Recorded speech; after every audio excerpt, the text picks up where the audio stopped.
Welcome to the Flyin podcast. I'm your host, Ryan. We got two guys with us today. Go ahead and introduce yourself, fellas. I'm Zach. Go ahead. I'm Zach Cross. I here with Ryan and good old buddy Sam. Just longtime soccer friends and fans. Yeah, I'm Sam. Like Ryan and Zach said, longtime soccer fans. Was excited when FC first got the squad, so been fans ever since. So we're ready to dig into it. Get this podcast started. Give you guys a little bit of a glimpse into our thoughts and analysis, and we'll see how well we do. You guys can be the judge. And finally, again, I'm Ryan. I've been a fan since 2016. I attended the first home match, fell in love with soccer from a young age, but always knew that my heart was in this city. So I was happy to see them get a team. And here we are now, what, boys, 5 years later now in the MLS, and the total of, I think, 7 years, I think, total that we've had a team. Mm-hmm. I've been a season ticket holder since 2018 and haven't looked back. So excited to have you guys join us today. Like Sam mentioned, we got some fun stuff coming to everyone. The Flyin podcast is your one-stop destination. It's going to be for fresh and hot takes of the FC Cincinnati news, game recaps, analysis, and some unique segments that we're excited to share with you guys. Stay informed and entertained. We're going to dive through some thrilling and ever-evolving Cincinnati soccer week to week. So some of the unique segments, I can have some of the guys touch on that. Sam, if you want to go first, you want to chat a little bit about some of the unique segments that we have for everyone. Yeah, so week to week, we're gonna have trivia. It's a big thing that I think we're gonna have almost every single show. We have 4 current members right now. 3 are in front of you, and so each show will have a different trivia question, and that trivia question will be answered either by the end of the show or as we gain more followers and get more content for you guys that may be, starting the next show. So it just depends what you guys are feeling. We'll take your feedback and run with it. But another one, we'll be doing is that upcoming player of the week, right? So we'll recap games like Ryan said, and then we'll go on to the next game and see who the FC Cincinnati is playing the next week, and who's kind of the player that we each think will stand out, whether that be on FCC's first team or even in the academy on FCC2. We really want to dive deep into what FCC offers, and that means we can offer you guys more than just the surface. So those are kind of 2 that I can highlight on. Nice. I like to hear that. Zach, you want to cover some of our other segments we got coming to people? Yeah, not only those few, we've got the jersey swap. That's the good old. Who do you think you'd want to swap either on our team or on the other team? It's kind of who do you think deserves the jersey on your back? So it's kind of a fun little hot. That's gonna be a hot take, I think, on my part most I weeks. think But so too. I think that'll be a unique segment where each week it might be different, and I think that's what makes it special. I mean, shoot, we could swap jerseys with the coaches too if we thought one of the coaches did well. But I'd personally prefer one of those nice jerseys that we have on every week. So, yeah, in addition to that, I think one of the other ones that week to week we might bring in is the yellow or red card of the week. So whether that be a bad play or a ref decision, maybe it was a coaching decision, or I mean, shoot, Lucho kind of unveiled his new hairstyle a couple weeks ago. So if people weren't really into that, that could have been your yellow card of the week. But I think that could be a pretty unique segment. And like I said, every week it'll vary a little bit. So some good new takes every week. And then if one of the guys wants to touch on maybe one of our final points, I know week to week we'll be doing a lot of the game reviews, but we got one last unique thing for everyone. Zach, go ahead. The FIFA ranking boosts. You know, I'm gonna be quite honest with you. I have no idea what that segment's about. That one is snuck on there, I think. I don't remember seeing that on there, but hey, what I understand it is FIFA like EA Sport FIFA, right? Yep. I could explain it if you want me to explain it. Go for it. So the other segment that we have is the FIFA ranking boost. So we'll kind of do almost like a monthly team of the month, and it shows the players within FC Cincinnati that we want to sub in or sub out of our starting 11, right? So it could be a player played really well that month or played really bad, and so we moved him to the bench or we brought him onto the starting 11. And then maybe we boost their dribbling skills. They showed some creativity on the pitch, and maybe their shot accuracy went up. Different things like that. Just messing with the game of FIFA, as we all love. I mean, that partnership with EA Sports is coming to an end, but FIFA will have their own game here soon, and so kind of going along with that style, I think that'll be a good segment and bring like a new flair to the podcast for sure. Yeah, I think that's good points. That'll probably be more likely a monthly segment. Getting into the nitty gritty each week. There'd be a lot of maneuvering between rankings. I think that kind of touches on FIFA's system of either your monthly team of the month or adding those boosts. But I think that kind of covers our unique segments. We can kind of segue to the big game. Sam and I were lucky enough to be at the game. I know Zach had kind of been following along and texting us all throughout, but dude, hell is real, man. What a game from start to finish, from the march. We started at Northern Row actually, and we followed the march all the way down. We just wanted to join all of it. We wanted to be a part of it. Saw a couple of crew people even trying to join the march, which I mean, good luck with that one, but. Good luck with that. But if you guys want to start us out, we can review some of the game that we saw. We saw FC winning 3-2 as our final tally, but we can kind of walk through the match as we saw it here. So if Sam wants to start us out, go ahead. Yeah, absolutely. Like Ryan said, was able to be there, able to attend. For those of you who are watching or listening, I'll probably be somewhat remote or at the stadium during this season. I'm up in Indianapolis and drive down sometimes for games, so I'll be a little remote for most of the season. But yeah, I was able to come to this game, and the march was electric. It was a great time. Ryan and I were talking. This probably was one of the biggest marches, if not the biggest march we've ever seen to the stadium. The energy was yeah, exactly. Like energy was high. It was great. And I mean, we got off to a great start, right? Costa with a goal, then another goal. And I just thought the energy throughout the entire game was really high. Wish we would have gone into halftime a little bit better, but for me, all around, the game was pretty solid. And I know we'll touch a little bit more on our jersey swaps, probably more the individual play, but yeah, for me, all around, FC played really well, played with a lot of passion, and I think that stemmed from the Bailey. The Bailey was on fire. Bailey was rocking. Yeah, everybody was rocking. You guys could go to that game. Watching it on TV was not the same. Yet it was still unreal with the crowd. Like, what could you hear from the broadcast standpoint, Zach? Yeah. Just, when we scored the first two goals, it seemed like the Bailey was going nuts. I mean, we were there and it was nuts, but just from a TV standpoint, I wondered if you could hear that. Yeah, even the announcers, they were saying how deafening it was, even in the broadcast booth. Like they could barely hear themselves talk with how loud it was. So I think that says a lot about the entire atmosphere and the game experience that we have at TQL.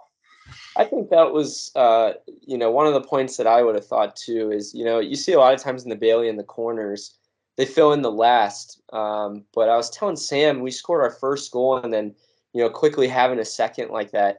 You look over and you see the sha la la la la, that chant going. and I've seen the front part of the Bailey go crazy and all the supporter groups, but rarely do you see the entire thing shaken like it was. I mean, from top to bottom, side to side.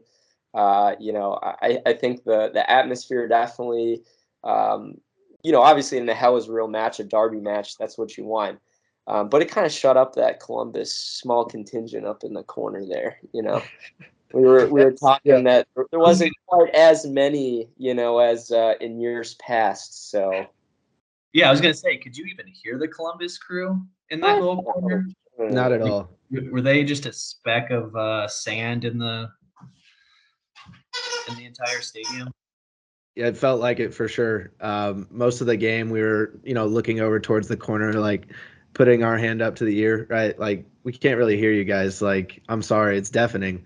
But to Ryan's point, I mean, the Bailey was rocking, and I think it all stemmed from just that energy that you bring into a derby, and this FC team has a new energy, right? And I think it was an energy that I don't think Hell is Real nor like any game that we've seen at TQL Stadium. Just like, not only was it Hell is Real, but at the same time, like I said, this is somewhere where FC Cincinnati has never been before, and the energy is at its peak. I So hope we can sustain that too.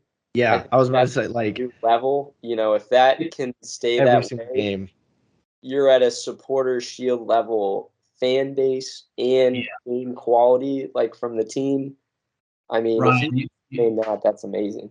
you got to tell me. I mean, you've been the longest season ticket holder. So back when we were in the USL, when we were literally that one year where we were in first and we pretty much went all the way.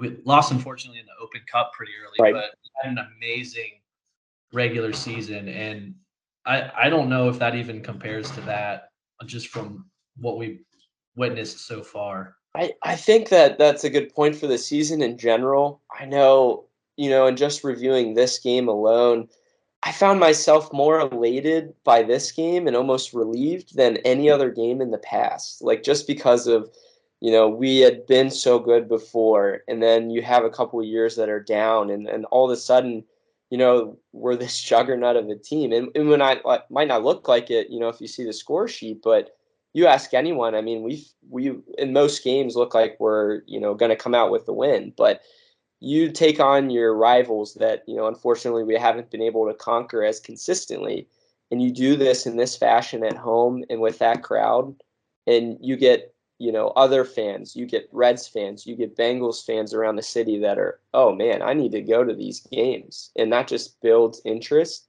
And I think people will continue to come out in that fashion. But getting back to the actual specific game, early on in the game, I think the first 15 minutes, both teams were trying to find their footing. By the time that we get, I think it was around the 16th minute.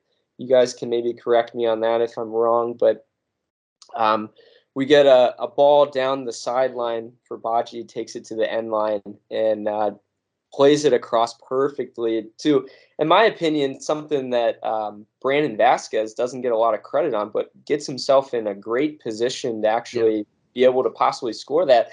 And here comes Lucha just running in, just ready for it. So, to be honest, if he misses that or dummies it even, then, Vasquez, I think, slams it home. Yeah. In addition to that, I mean, Baji was a workhorse this game. I thought that was his best game he's played with us since he started. He drew the foul on the PK. He pretty much got this assist. I don't know how he maintained his balance from trying to beat those two crew defenders, and he slotted that straight to Lucho. Like, I thought that was some of his best play, in my opinion. He doesn't get a lot of the stats, but I mean, Sam and I just seeing it in his effort. The first 20 minutes, it was like Bachi's on a mission today. And that's something that I think I'm pretty harsh on our forwards. Being a former forward myself and playing, I'm more critical of that position. But seeing just the effort. I mean, of course, it's a Cincinnati thing. It's blue collar. It's the work hard mentality. But more than that was just like he was making smart plays and he was helping on the defensive side. There was probably about a 40-minute gap where, after we scored two, we get one called back where, the team's kind of more on the defensive foot that, maybe like his hold up play or working with Vasquez up top, maybe allows us to keep possession better. But, all in all, I would say that was his best game. Zach, I don't know if you want to maybe touch into this. That might lead into our next part of, jersey swaps. It sounds like you were pretty high on him. Who did you have as your jersey swap of the game? Yeah, honestly, I was thinking it was Baji, but really, I mean, everybody on the field on our Yeah. team seemed like they were excellent. Haglin could have done a better job, I would agree, but he gave him a little too much space on his defending. I think that's his downside, but yeah, honestly, I would say overall, if it wasn't Lucho obviously scoring the two goals, it's got to be Baji because I think he was the one who kind of started those two. So Yeah. I'd probably give it to Baji for sure. Sam, it sounds like you're shaking your head there. Do you agree with that? Yeah, absolutely. I mean, I probably would have swapped jerseys with Baji as well.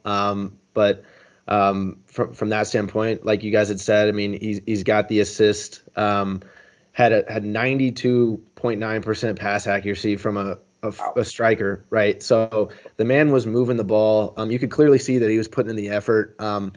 I would have liked to see a little bit better play from our midfielders, and I think that's where Baji stepped up and kind of fell back and helped out our wingers and our center backs to kind of help out that forward play. And so, I mean, with that, those first two goals were all him. Like you had said, Ryan, right down the right wing, and then he crosses over to Acosta and he barrels over the video board on the sideline. Did you see that? Did you see him tumble over the board? Oh, I didn't get to see that on the screen. Yeah, no. yeah. Like if you watch the corner of your eye, you'll see Acosta scoring, but then there goes Baji over the side of the video board, flying over the board. But yeah, on the second goal though, drawing that penalty, and to be honest with you, the entire game, Philip Quinton, the defender for Columbus Crew, looked awful. Baji and Vasquez both were just absolutely obliterating him, and I was loving it. And so, I mean, from our angle, Ryan and I thought there should have been that third goal with Vasquez's insane volley. Right. But then, I mean, you go back and you actually see it on TV. I'm sure Zach saw the angle, but like from our angle, we were like, "What? Like, how's that offsides? Whatever." But Baji's clearly like a foot, if not 2 feet, like offside. But I think that was just that was just an incredible play to a beautiful header, like back to Vasquez. So yeah, all in all, Baji would be the guy. But I mean, if Zach's gonna take him, I'll take Roman Celentano for my jersey swap. I think he could have played a better game. Obviously, I mean, he conceded 2 goals, but I think that was more on the defense, if anything, in my opinion. Like I said, I talked about the midfield prior, but just based off that last save there at the end, that stretch, what an incredible save! Like cat-like reflexes, it was just insane. Do you think he could have done better with the second goal? I was trying to go back. I was watching it again, and it gave me shades of Kenneth Vermeer when we played them. And we had those 2 shots that were deflected off. He almost punches them out instead of catching it.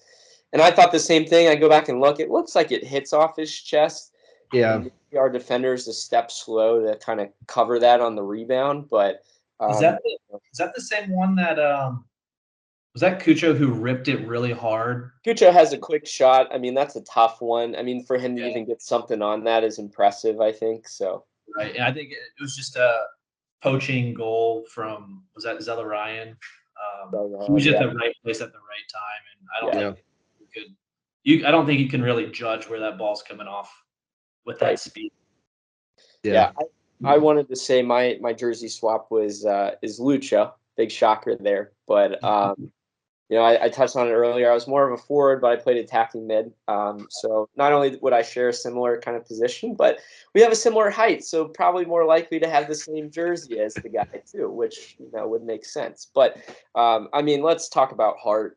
Let's talk about acting as the captain, showing out in the first 20 minutes. You're coming out and you know it's your derby, and Lucho showed out. I mean, all Sam can attest to this. The amount of times we looked over at each other, we're like, did he just do that? I mean, Megan guys, going through defenders, composed over his PK. I mean, all of the above. It was outstanding performance. There was parts in the middle where he kind of slowed down, but it's hard to sustain that over 90 minutes. Yeah.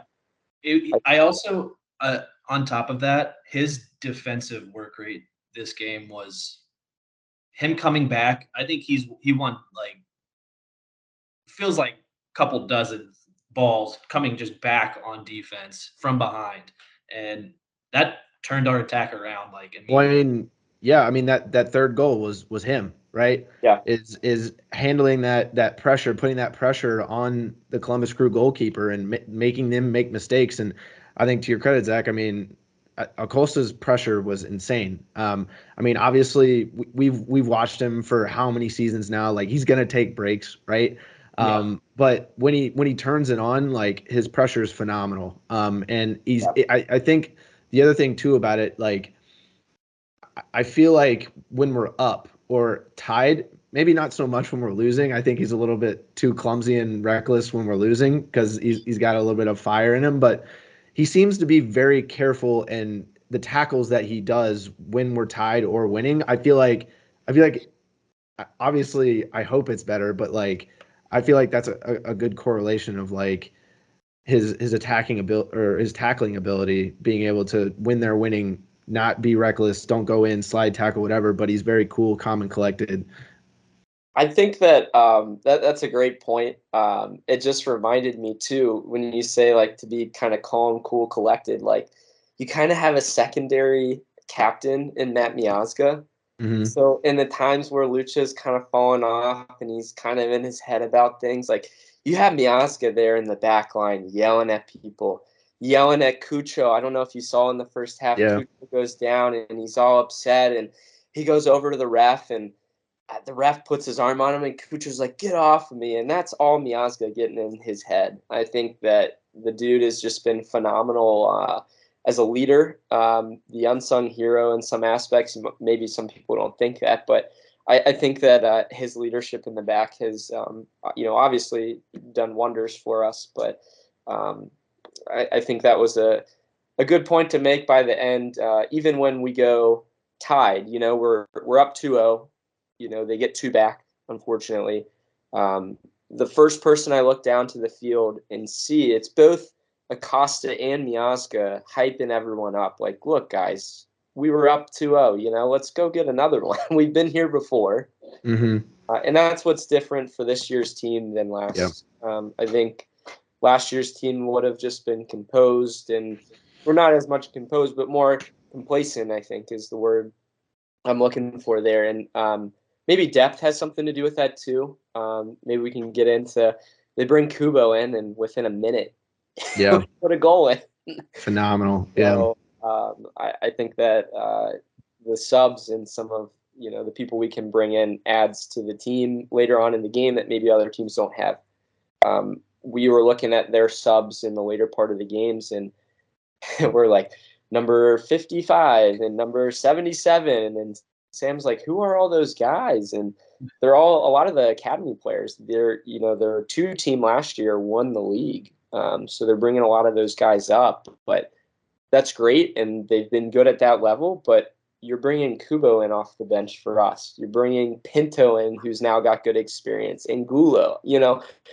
Even Arias, a guy that's played for Atletico Madrid in a late game. That's the ideal sub that you want to bring in that situation. Either if it's at right back or left back. The dude's been there. He's played at the highest level.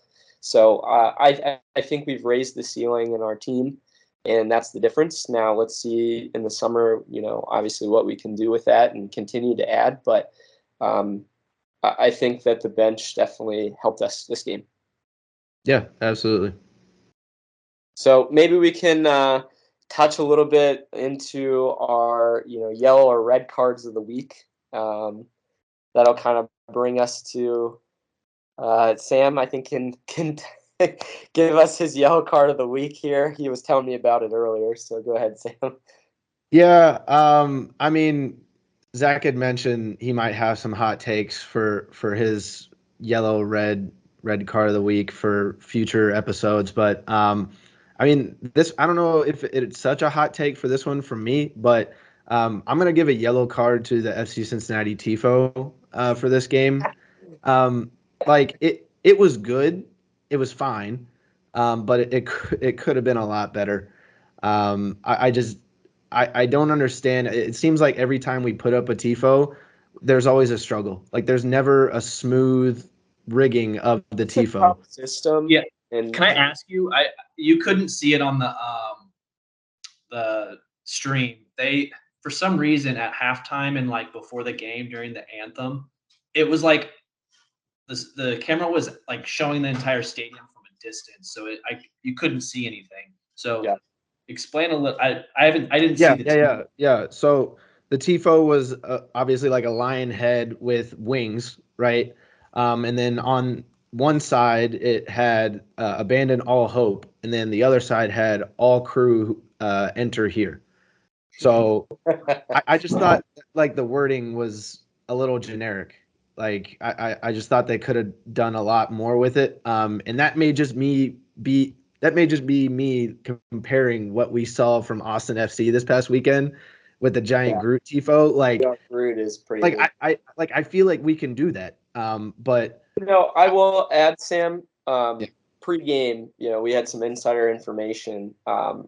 Rumor has it that the supporters, we got to give them more credit, really went for it, apparently. We had designed a 3D lion that was going to be displayed during the game, but unfortunately, some of the logistics didn't work out. So the same looking lion was presented, but not in a 3D type form. So 2D version. ambition's there. I think we have the ambition for it, and I don't want to, Yeah. throw too much, shade on anyone. But I'm not throwing red cards out here. It's a simple yellow card. Nice little it's a Sure, warning, sure. right? It's a Yep, warning. Let's get it yep, better and move on. yep. Zach, what did you have for your yellow or red of the week? I'm gonna call this an anti-yellow. Mm. Okay. Honestly, in my opinion, this was some of the best reffing I've seen all season, especially for being a rivalry game. I thought calls were going both ways. I didn't see any like absolutely egregious fouls. Like in my opinion, they seemed all pretty decent, at least on TV. You might have seen differently from and with blurry eyes, but From our standpoint and with all the adrenaline we had going watching as fans, there's some points where you're always going to stand up and, yeah, be heated about things. But I think through and through, you're exactly right. I think he handled it the right way and, made it be known, look, like we're not going to let this get out of hand, which I don't think a lot of MLS refs do. right. I agree. So my red card of the week, I'm going here because it's this time. Uh, Red. the whole city of Columbus, man. Oh, Uh, we're throwing shade. First pod. We're it's throwing shade. shade time.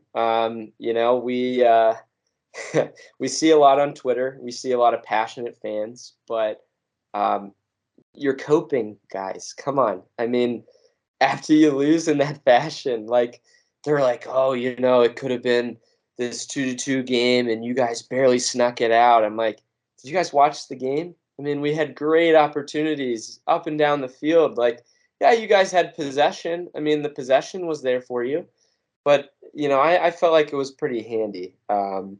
Columbus showed out; they had a decent amount, but again, not like years past. I don't know what happened. I don't know what's going on. Maybe it's Austin still in their head. I don't know. That pre-court thing back there, right? But that would be my red of the week. So Yeah, I think it was hilarious to add on to your red card. The blocking off of a couple seats up in their section. I back to don't hear know about this. why that happened, but I do think that's hilarious that they had sectioned off like multiple rows in different areas of the Columbus Crew fan section, and I don't know if that contributed to them not traveling as well, Ryan, but I just thought that was something funny that FC kind of was like, you know what, we're not gonna I think allow it this to was like happen. intentionally placed, but with good intention. You're talking Um, about the fencing?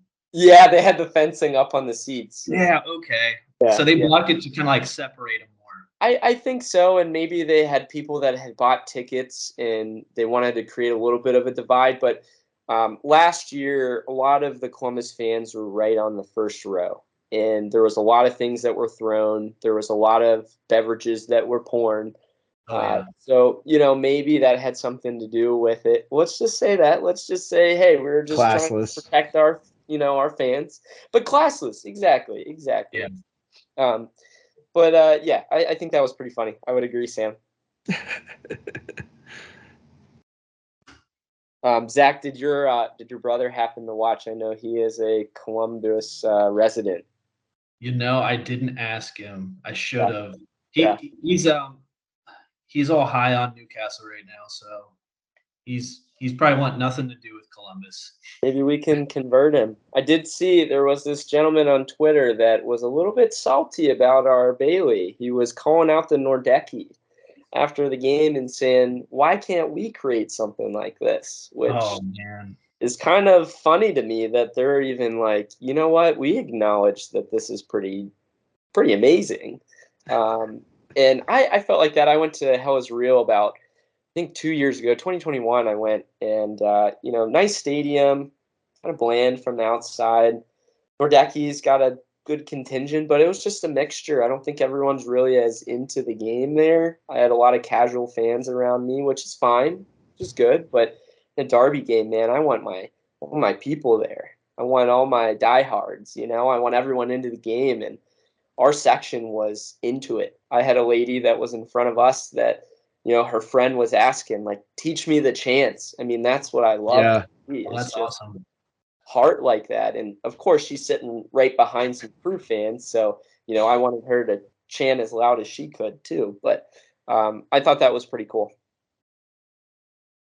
Yeah, so for those watching or listening, if you want to give your card of the week, comment on any of the videos or any of the tweets that we put out this week, and we'll see what you guys think.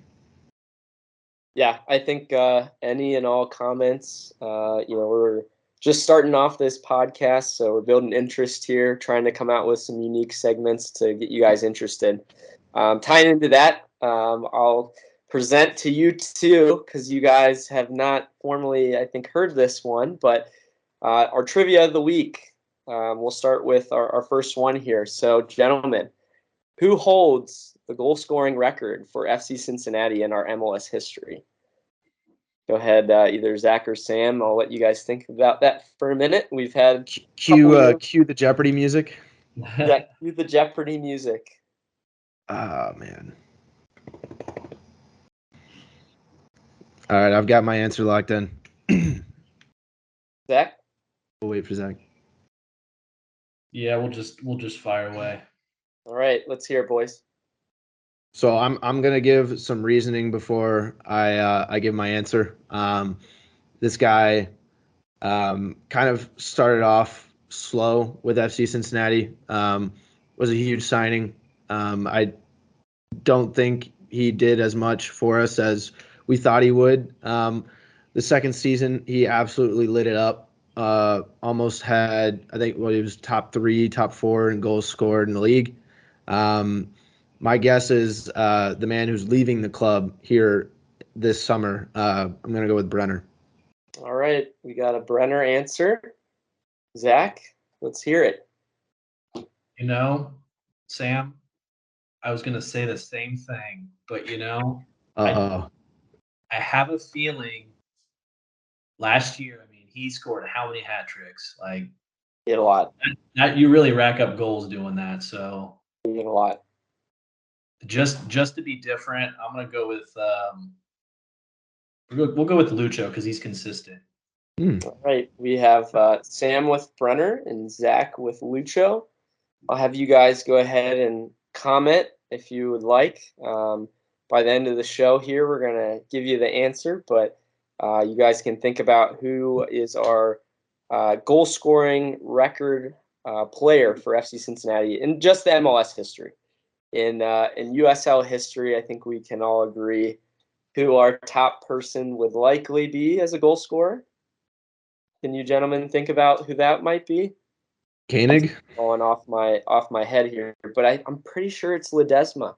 Maybe somebody can correct me on that, but I'm pretty sure that our good friend Manu can hold that record. But speaking on former legends of the team, Sam and I were at Northern Row, as I mentioned earlier, and in walks GB. GB was in our pregame. He was our sword bearer this week. Pretty cool segment that FC does each week to honor some legends. GB actually had a solid season with us. I was looking it up. He had 16 goals in his 1 year with us. He actually holds the per minute record for goals in our history, all combined, with I think it was 131 minutes per goal. Which is pretty good. So for a single season, you say what you want, but GB's a legend. I think. Was that a shocker when you saw him as the surprise guest, or we were really thinking Joe Burrow? I was thinking Burrow being an Ohio guy, and seeing him walk in would have really pumped up the crowd if he was wearing FC stuff, especially too. But GB was a good one. I think the club's really hitting on the legends, and I think Manu would be my next one for sure to come in at some point. Maybe a former coach comes back in, maybe not. I don't know.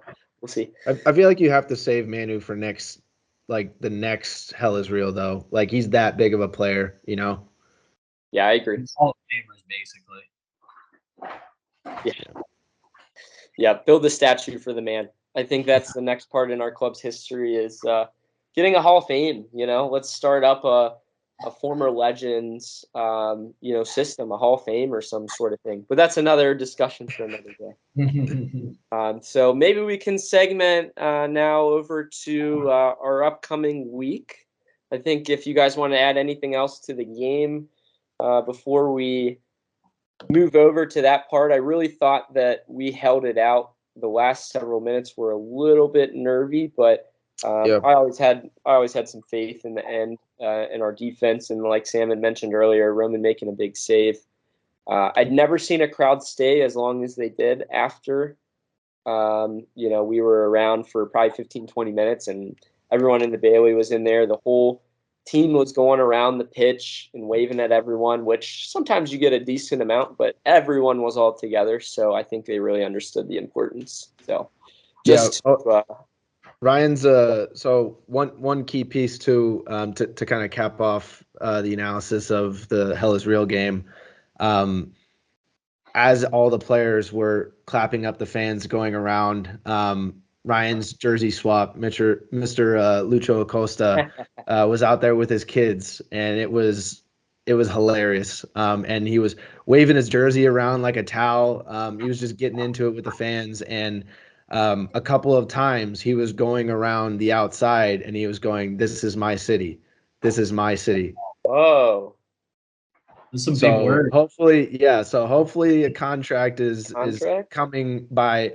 Hopefully in the next couple of weeks. It feels like, right? Seeing him do that, like the energy of wanting him to come back and stay here. I just love to see that from a player. Now let's see it from a front office standpoint. A lot of people always point to after they score the goal is the pointing to the badge and like kissing the badge, and I think Lucho holds the record for the amount of badge kisses in FC history.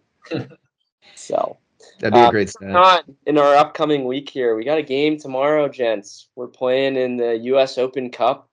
We're playing at New York Red Bulls. So quick turnaround. I think the boys will be buzzing. They'll be ready after this game last week to get back on.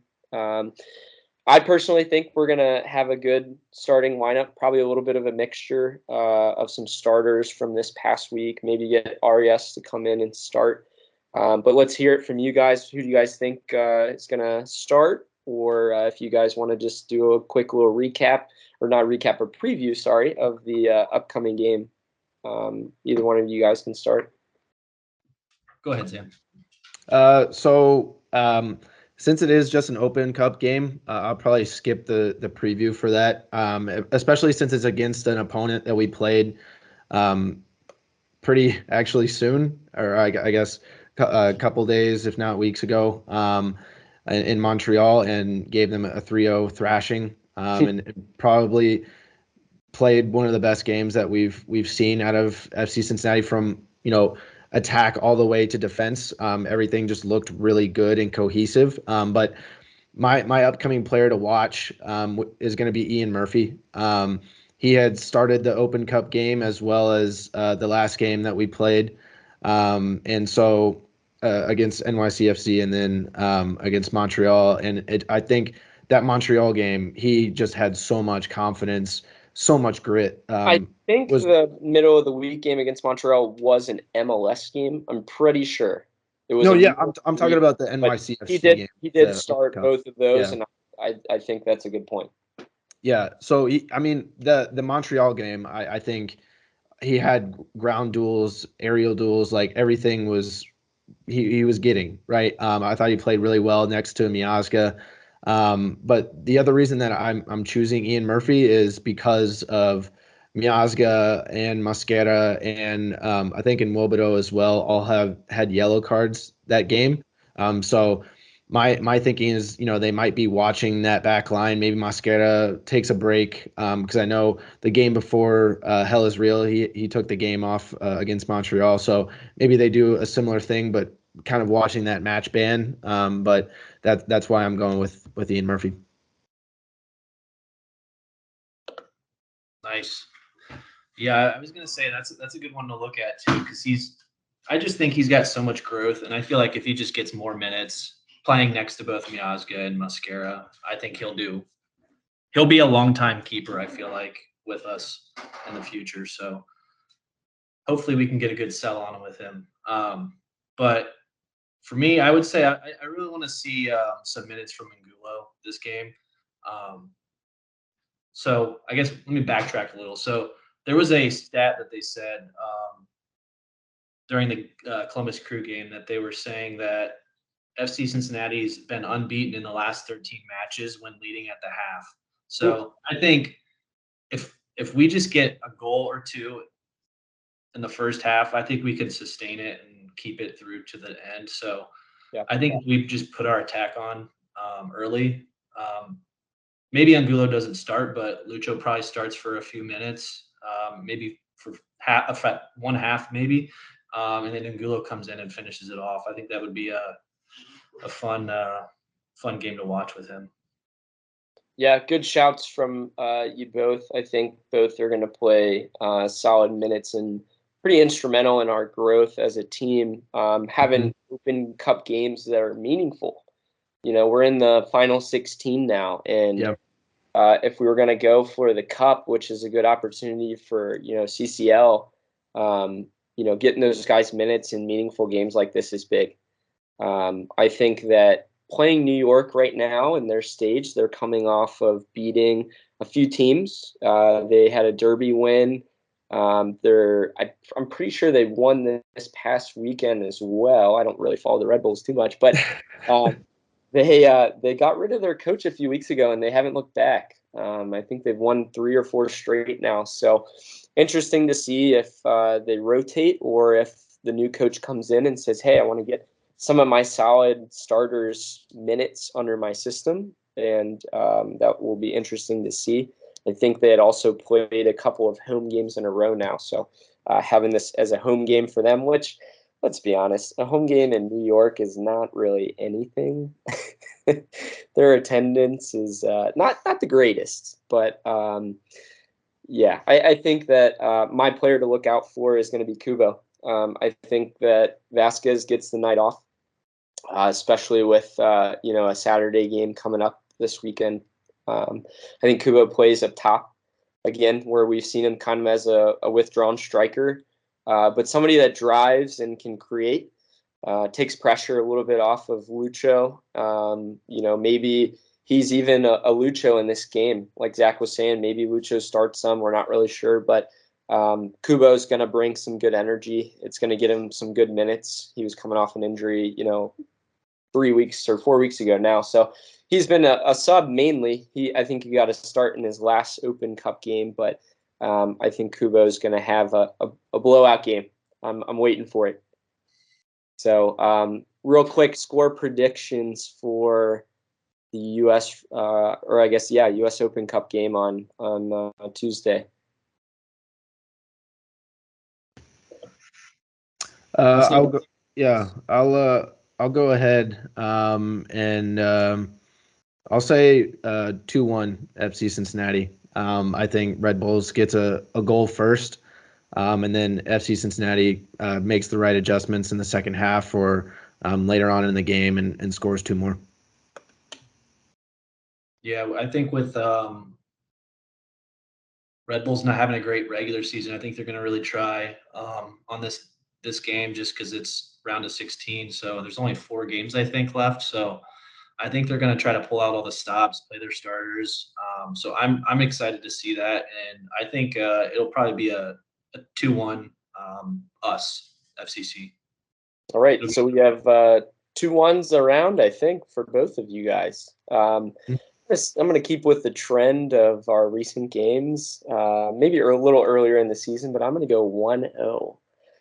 Go with a 1-0 winner via the head, very specifically. Not that I know any insider information, but of Mr. Matt Miazga, who is from the area and grew up in the Red Bull system. So it's going to mean more to him if he does play, which I think, going back to I think an interview that either Pat or Laurel had earlier this season, Miazga sees every U.S. Open Cup game as an important game. Minutes to play together and to find ways to win. So I think Miazga doesn't sit this one out, especially in his home city, former team. And I think he gets the header goal for a 1-0 late victory. So we'll hold you to that the next pod for sure. So moving forward, then, like I mentioned on Saturday, the Young Garys play Colorado Rapids. We play an away match there. Looking at their form, I was just looking it up here a minute ago. They, in the last 6 games, have won 1, looks like have drawn 2 and lost 3. So not great. Again, always away match is going to be tough, going back-to-back away games as well. New York, maybe back home to Cincy, back to Colorado, a little bit of a time difference. A lot of legs, or minutes on those legs, I should say. But I think that another good opportunity against a Western Conference team this time to get 3 points. Yeah, absolutely. And I think I watched a little bit of the end of the game the other night between Real Salt Lake and Colorado Rapids, and the Rapids just they look flat. And so obviously the fan atmosphere in Colorado isn't the best. And so I'm expecting FC to kind of roll in there and show them what's what. But to be honest with you, I'm hoping that the old FC doesn't show up, and I think this is just me having the old FC mindset when it comes to those away matches. And time to switch out of that. Let's see it.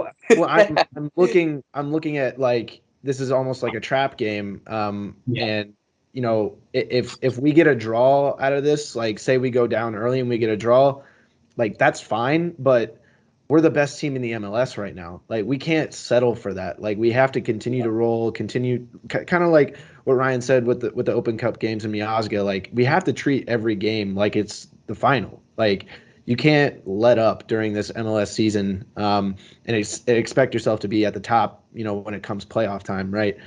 So I think during this trap game, I think it'll be crucial for FC to at least get some points.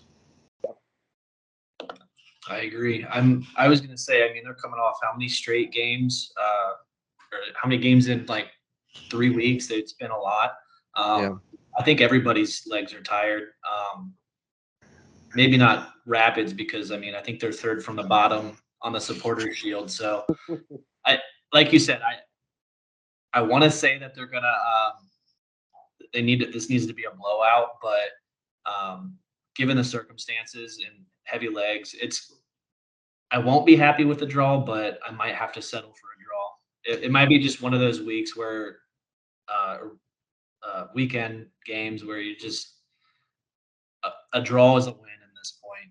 Yeah.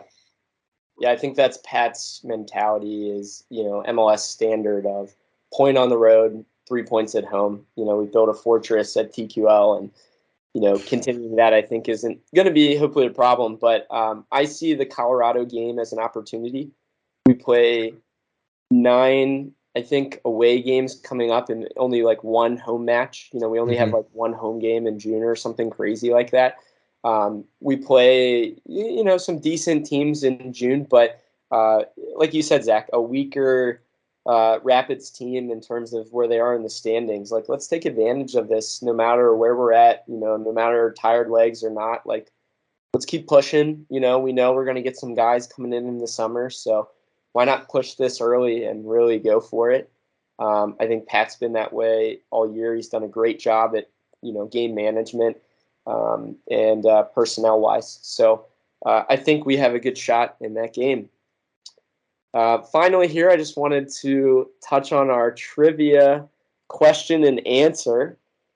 Anyone want to change their Hey, answer? no changes. No changes. What are you talking about? All right. So from What kind of earlier, trivia is this? of who holds the goal-scoring record for FC Cincinnati in our MLS history? And that answer is going to be Mr. Brandon Vasquez. Mr. Brandon Vasquez. He's got 30 goals. And next is Brenner, 27. And Lucho with 23. So now Brenner's had more goals and less matches. Brandon kind of had a rough start with us early on, but 30 goals overall I think is pretty solid. I would have loved to have him score that third one this past weekend to add to his confidence, get him going a little bit more this year. But I think that Brandon's had a pretty solid year so far. I hope to see a couple goals from him this week. But any closing remarks from you guys as we close our first Flyin Lion podcast here? No, I mean, anything that we can do to continue to talk about FC, you guys let us know some topics that that you want us to hit on, get our opinions on, because I can promise you we have a lot more analysis and experience behind what we've just been telling you right now. So if you scratch and claw away, we will reveal our true selves. But I think you guys will really enjoy this ride that will go on with this podcast, and if you continue to show support, we'll show it right back. So, good shout. Yeah, I mean, you guys kind of said it all. You guys, I'm glad we can get together and have a couple beers and talk FC Cincinnati. I mean, what more to life is there than that? Like, not much more. In my closing thoughts too, just kind of adding on what Sam had said, we're going to be rolling out some short videos. So our trivia question from this week, if you guys miss it for upcoming weeks, likely to be on TikTok and Instagram. We're going to do kind of our question, some of the responses, and then the answer. So we'll have a couple of short clips, maybe even a jersey swap here and there. For some short content for you guys, but go ahead and, this sounds so weird to say, but like, subscribe, follow us. This is the Flyin Lion podcast, touching on a little Gary theme there with the wings. We are excited to have you guys join us for the coming weeks. So until next week, gentlemen, I will bid you adieu.